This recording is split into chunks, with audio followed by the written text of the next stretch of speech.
Olá pessoal, aqui quem está falando é o Thiago Figueiredo, eu sou da Cedro, somos uma empresa aí de tecnologia para o mercado financeiro.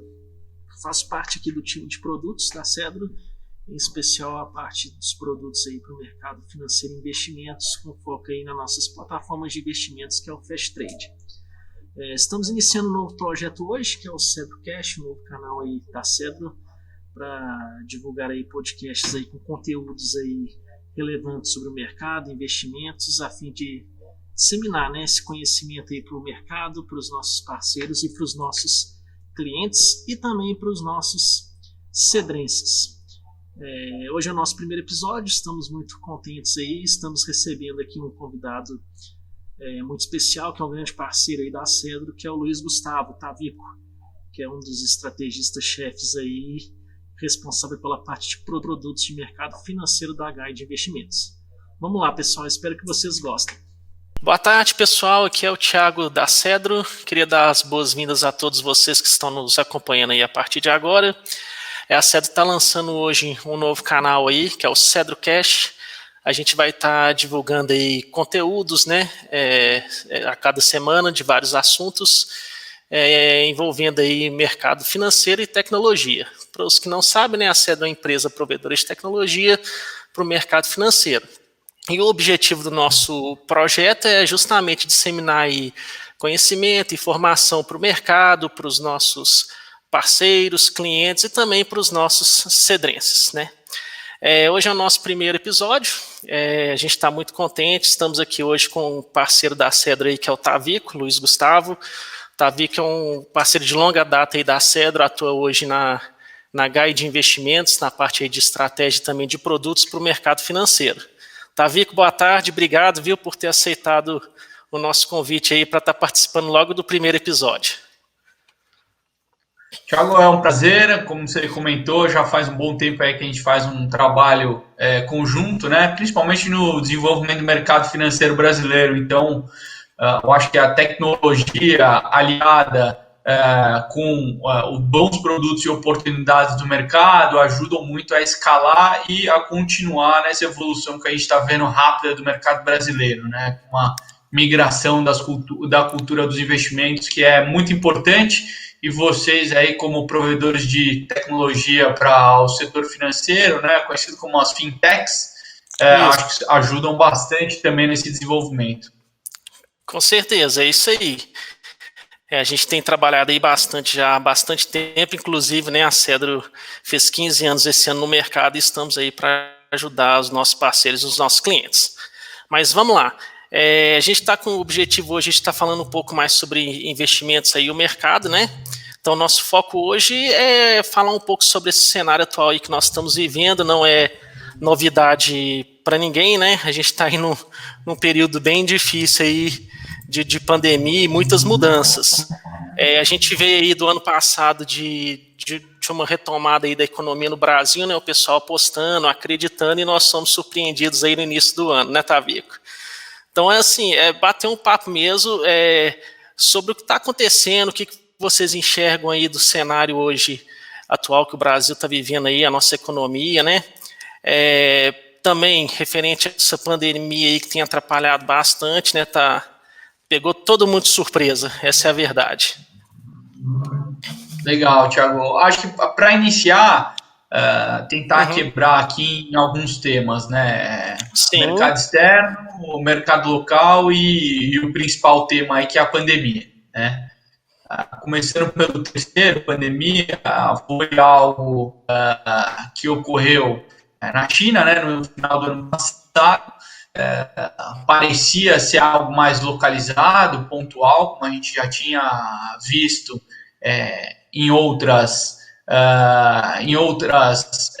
oportunidades, onde a gente talvez viu uma disseminação maior, principalmente alguns coronavírus, né? Não o Covid-19, né? Outros coronas como a SARS, né? Que ataca aí o sistema respiratório.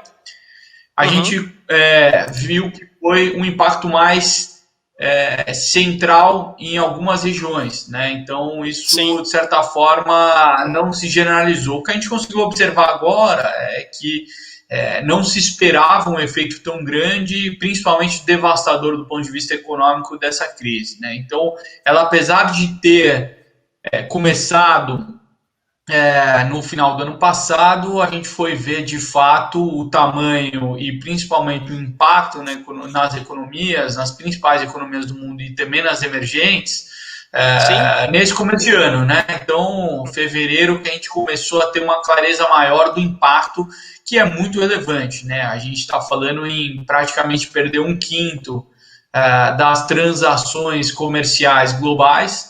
A gente está falando em retrações da economia na ordem de 5 a 10%, por exemplo, no Brasil, com alto grau de incerteza, né? Então, hoje a gente tem uma incerteza muito grande, isso gera uma volatilidade, principalmente um comportamento do mercado não muito natural. Então, para quem tinha no começo do ano uma visão mais construtiva, a gente estava vendo um dólar que deveria ceder mais próximo de 3. A gente já está quase 6, né, Tavico?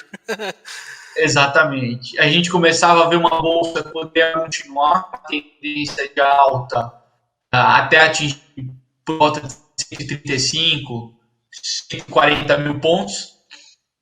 E o que a gente consegue observar agora é que o cenário mudou bastante. A gente está até com alguma recuperação depois do impacto grande de março, né, principalmente no mercado local, no mercado norte-americano.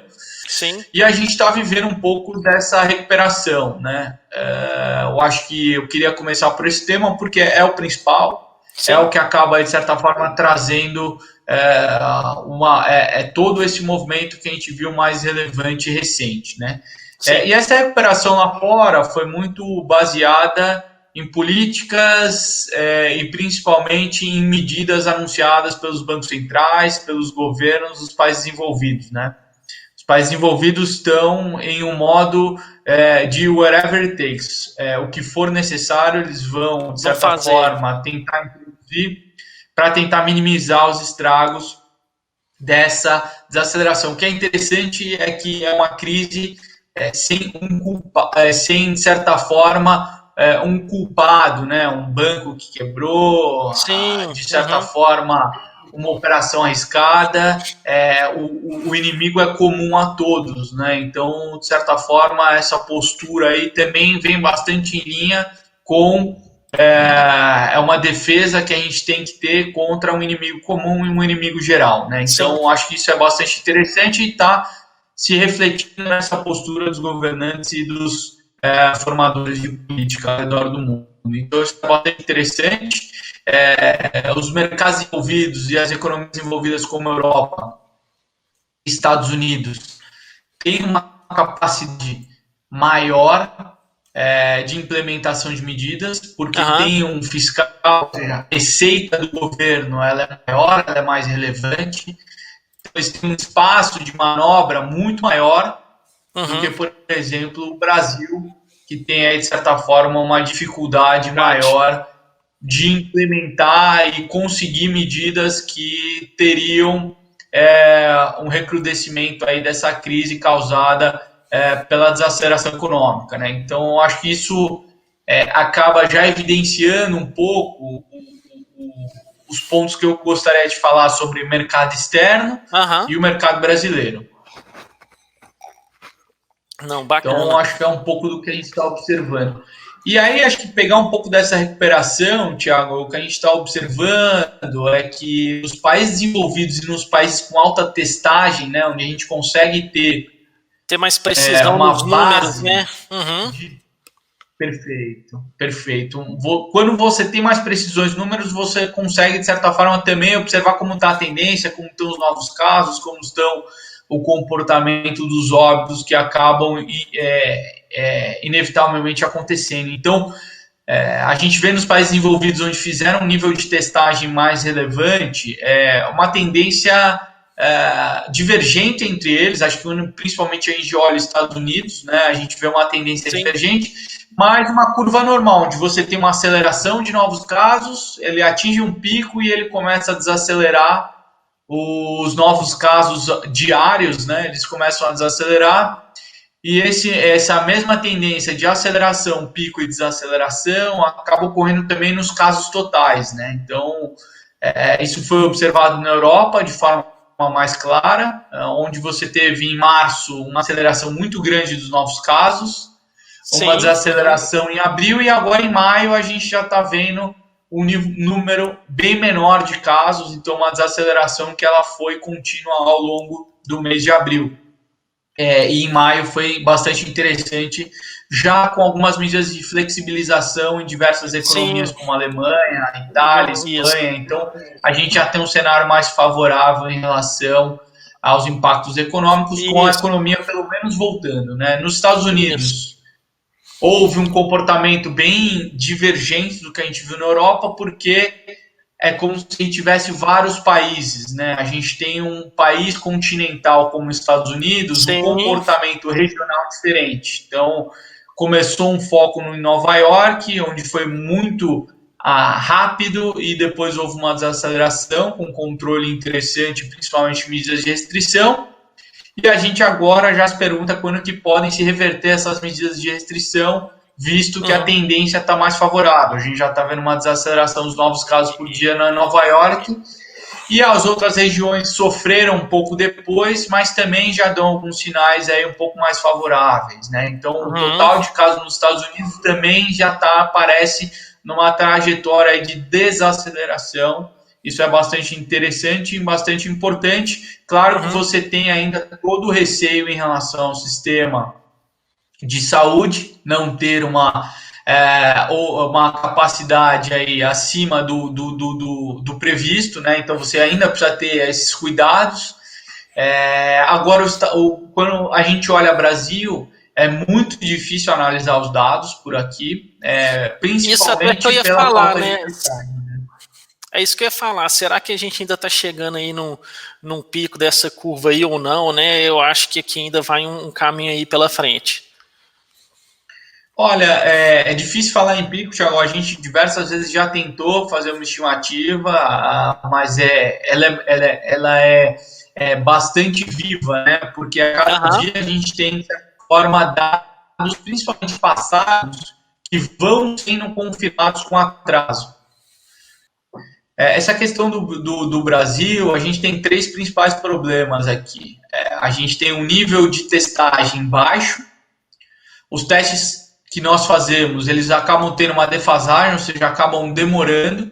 Sim. E a gente tem um comparativo que é bastante interessante, que a gente olha o número de casos que envolvem a síndrome respiratória aguda. Basicamente, é uma internação em função de problemas respiratórios que podem ou não ser associados à Covid. Mas quando a gente olha essa curva, a gente olha que ela está muito superior no número de casos em relação ao que a gente viu em anos anteriores, né? Então, isso, de certa forma, mostra que a gente tem uma subavaliação de casos e, principalmente, de óbitos, que podem, de certa forma, grande parte dos estudos que a gente vê sendo pegos nessa armadilha, né? Então, eu acho que tem que ter um pouco de cuidado, né? Quando a gente olha alguns dados, quando a gente olha Brasil em termos de casos por milhão de habitantes, o Brasil tem uma tendência muito boa, principalmente quando a gente compara com a Europa, Estados Unidos, mas porque a gente tem um nível de testagem baixo, a gente pode estar com um número de casos subnotificados, né? Então, é difícil, né? Então, o que a gente consegue observar são o nível de utilização dos leitos de UTI. Acho que é bastante importante olhar esses dados. A gente vê que o principal foco da doença era São Paulo. São Paulo, em nenhum momento, atingiu 90% da sua capacidade de leitos. Os hospitais de campanha nunca tiveram ocupação máxima, né, como um todo. Isso são alguns sinais um pouco positivos, tá? Em relação a São Paulo, que era 100% dos casos, 100% dos óbitos, hoje já está abaixo de 30% dos casos e 30% dos óbitos diários, né? Os óbitos e os casos que vão acontecendo novos ao longo dos dias. Então, a representatividade de São Paulo já é bem menor. Então, isso são alguns sinais que mostram que aqui já a gente tem uma tendência um pouco mais positiva. Não, bacana. Mudando também um pouco aí do assunto, tá, Vic? A gente fala aí dessa pandemia e fala também do que o pessoal quer saber muito, né? Como é que ficam aí o cenário dos investimentos aí no Brasil, né? Como um todo. O brasileiro aí vem migrando aos poucos aí para as operações em renda variável, muitos ainda conservadores aí colocando dinheiro na poupança ou em fundos de renda fixa, né?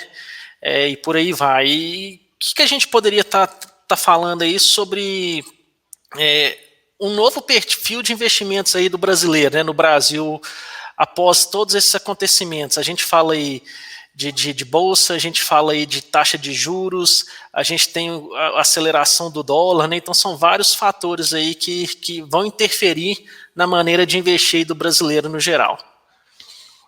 Perfeito, Thiago. Olha, eu acho que a gente deve ter a continuidade dessa tendência, dessa migração, né? A gente até viu no pior momento de março um fluxo de recursos ainda entrando nos fundos de ações, tá? Sim. A gente ainda continua a ver uma abertura de contas na B3, isso é bastante interessante, né? Então, são alguns sinais de que a procura dos investidores por ativos de maior risco, seja bolsa, fundos imobiliários, entre outros ativos negociados na bolsa, deve continuar porque os juros vão se manter baixos. A gente está vendo essa tendência no mundo inteiro. O mundo inteiro está se traduzindo numa nova normal de juros, né, bem mais baixos. O pessoal já fala até dos juros negativos, né, Tavico, para o Brasil aí, quem sabe, mais na frente. Para o Brasil um pouco mais difícil, você tem um risco fiscal que acaba não sendo desprezível aqui, né? A trajetória da dívida por PIB, né? Ou seja, quanto a gente tem dívida, pelo quanto a gente consegue gerar de riqueza em termos de bens, serviços, produtos, deve atingir quase 90%, né? Então, isso é uma relação de alavancagem, ou seja, uma relação de endividamento do país que acaba ligando um certo sinal amarelo. Então, aqui é exatamente a questão fiscal que acaba deixando um pouco a gente cauteloso, né? Mas os juros devem se manter baixos, os juros baixos acabam aumentando a necessidade de investidores a procurarem ativos alternativos. Outras formas, né? Entre eles a bolsa, né, outras formas de conseguir rentabilizar. Então, eu diria que bolsa ainda vai ser uma porta de entrada para ativos de maior risco, os fundos imobiliários. Diria até mesmo produtos mais estruturados na renda fixa, né? CRI, CRA, debêntures incentivadas, que são produtos que acabam tendo isenção de imposto de renda. Sim. Você também tem aí um atrativo grande para ter a continuidade do desenvolvimento do mercado por aqui. Então, acho que essa evolução do mercado local, acho que ela ainda vai continuar. A crise vai manter os juros baixos por mais tempo ainda. Então, a gente acaba ainda tendo, mesmo com todo o impacto negativo, com todas as perdas em diversos ativos financeiros que a gente teve, essa tendência, essa evolução, acho que ainda deve continuar a se perpetuar pelos próximos anos dentro do desenvolvimento do mercado brasileiro. É isso aí. E toda crise passa, né, Tavica? A gente fala assim porque isso aí vai passar. As outras vieram, passaram, e aqui no Brasil não vai ser diferente. Então, assim, eu também acredito nisso. No início do século passado, a gente viu a gripe espanhola, que matou 50 milhões de pessoas, e tivemos aí praticamente 2 guerras mundiais depois, e mesmo assim estamos aqui, todos firmes, com né? saúde. Então, de certa forma, o pior pode até já ter ficado um pouco para trás, mas a gente ainda precisa ter um pouco de cautela, porque vai ter um impacto na economia, né? E falando desse impacto e essa volta também da economia, né? O pessoal fala bastante. Como que vai ser o retorno disso aí hoje no Brasil, né? Em específico, que nós estamos falando aqui. O pessoal acredita que vai ser em V, vai ser em U? que vocês imaginam aí para o retorno e recuperação disso aí, em especial no Brasil? Bom, em relação à recuperação, acho que vai ser uma recuperação, não diria em W, mas é uma recuperação em V muito gradual. A gente não vai ter uma recuperação tão rápida quanto as desenvolvidas, porque a gente tem pouco espaço para manobra no fiscal, como eu comentei, então o governo não tem um poder tão grande de estímulo nesse momento pelas contas públicas, né? Então a gente vai precisar do investimento privado e o investimento estrangeiro para voltar a ter aí um nível de atividade relevante. Então, a gente vai ter um início que vai ser muito gradual de retomada da economia no segundo semestre. Ele vai ser bastante lento, a gente está vendo isso principalmente na Europa, né? Então acho que deve ser bem parecido. E o segundo momento, quando a economia já tiver voltado, vamos dizer assim, a um normal, aqui a gente não vai ter um estímulo governamental e a iniciativa privada ainda vai ter aí uma restrição orçamentária grande.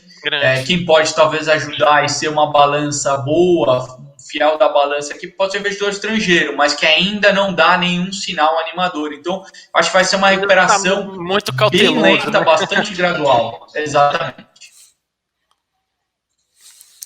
Diria que uma recuperação de crescimento no ano que vem, que a gente pode atingir 2,5%. Então, se a gente cair 5,5% até 7,5%, que é mais ou menos as previsões do mercado, uma recuperação de 2,5% ano que vem mostra essa recuperação em V bastante difícil e muito gradual, né? Entendi. Infelizmente, né? Vamos continuar acompanhando aí, mas a gente também acredita que vai ser um pouco lenta. E Tavico, o novo normal, o pessoal está falando aí, depois que isso tudo passar, como é que a gente acredita que vai ser o novo normal aí, tanto nas empresas quanto aí nos mercados, né? O investidor hoje muito preocupado, como que ele vai investir agora o seu dinheiro de uma forma certa, né? Para a gente falar aí de um momento pós. O que seria esse novo normal aí? Porque não vai ser da mesma forma, né? Vai ser muito diferente. Legal. Acho que quando a gente fala em novo normal, na verdade, a pandemia ela acelerou algumas tendências que a gente já estava observando, né? A tendência da tecnologia, o home office estava começando a ser implementado, ele teve que ser empurrado para dentro das empresas, né? O que a gente consegue observar é que houve uma aceleração de uma tendência que já estava acontecendo, e principalmente uma consolidação de que tecnologia, de que criatividade acabam sendo aí aliados essenciais, né? Então você precisa ter tecnologia e precisa ter criatividade. É isso que faz uma empresa aí ser de certa forma diferenciada hoje. Então o que a gente vê é uma tendência que se acelerou com a pandemia. Outra questão que eu acho que acabou sendo bastante clara de que a gente vai começar a ver que os produtos essenciais, serviços essenciais vão ser mais valorizados e as questões mais supérfluas vão demorar mais para a gente ter aí um ambiente mais competitivo, né? Então, eu acho que a gente vai continuar a ver, talvez num espaço de tempo, não diria que é uma nova normal, mas a gente ainda vai continuar a ver os serviços essenciais e os produtos essenciais sendo mais valorizados, né? Então, eu acho que isso são duas questões da tendência a ter acelerado e das questões mais essenciais sendo mais valorizadas, vão ser por um tempo aí uma nova normal. Né? Quando a gente olha do ponto de vista prático, acho que tem uma discussão acontecendo, por exemplo, na inflação. A inflação está caindo muito forte, né? Isso quer dizer que os juros talvez não estão mais fazendo sentido na inflação, nas expectativas de inflação, porque talvez a cesta do componente da inflação que mudou. Talvez o comportamento dos consumidores alterou. O que a gente consegue observar é que basicamente a gente tem aí uma cesta que pode não estar fazendo mais sentido com a realidade. Não é o que o comportamento do consumidor está sendo refletido nos índices de inflação. Então, eu acho que tanto a questão do home office quanto a questão relacionada aos produtos e serviços essenciais são importantes, mas eu acho que a gente vai, ao longo dessa nova normal, ter algumas adaptações, talvez, ao ambiente diferente que a gente vai ter. E aí, do ponto de vista de dia a dia, cinemas, talvez a gente possa ter até a volta dos cinemas com carros, né? Onde a gente não tem mais as salas de cinemas. A gente volta para a questão da criatividade, né? Você tem que ter criatividade dentro das empresas e tem que ter tecnologia. Então, com esses dois juntos, você consegue, de certa forma, passar todo esse desafio aí de curto prazo e criar valor aí dentro das empresas.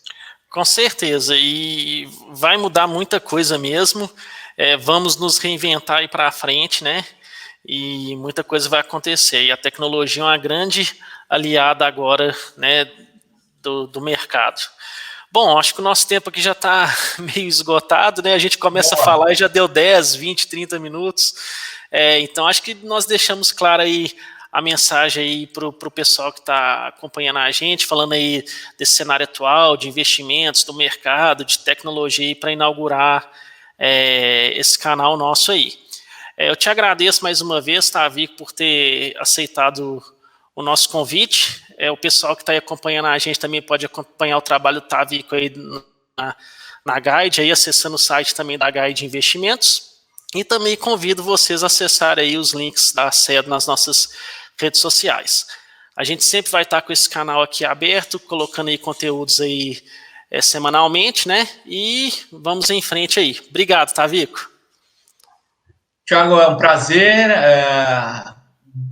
Desejo boa sorte para vocês nessa nova empreitada aí, espero que tenham aproveitado o papo. Se tiverem dúvidas, pode mandar para a SED, mandar para a Guide aqui, a gente está à disposição. Claro. Temos algumas campanhas acontecendo, então se quiserem colocar nas redes sociais a hashtag Quero um Guia, a gente consegue monitorar essas perguntas com a hashtag Quero um Guia. E a gente, nas redes sociais, já responde para vocês alguma dúvida que possa surgir relacionada a investimentos.